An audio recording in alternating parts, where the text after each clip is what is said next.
Hi, we're at the summer research poster presentation. These are undergraduate students showing off the research that they did last summer. It's a great opportunity for students. Most of the students, not all, were supported by the Brockport Foundation.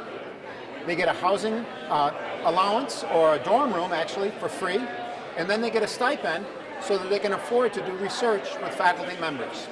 They work in our labs, they work in our offices, in our libraries, and all of the departments on campus. There's some dance students, and they get this really fantastic opportunity to learn by doing or to engage in experiential learning. So again, it's the Summer Undergraduate Research Conference, and everybody is presenting their posters, and everybody else is listening and having a few snacks, and they're doing a great job.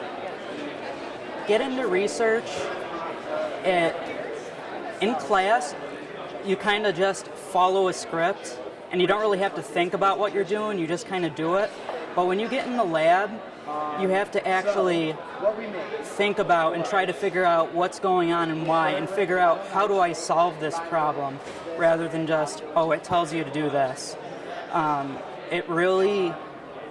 For me at least, it really grew my critical thinking skills and my ability to problem solve with things like that, because when I first came in, when I first started researching last year,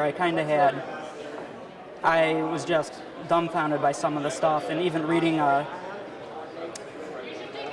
how to do something, I was still getting confused. But as I went on, I kind of started understanding what the procedures are and understanding why and how they work.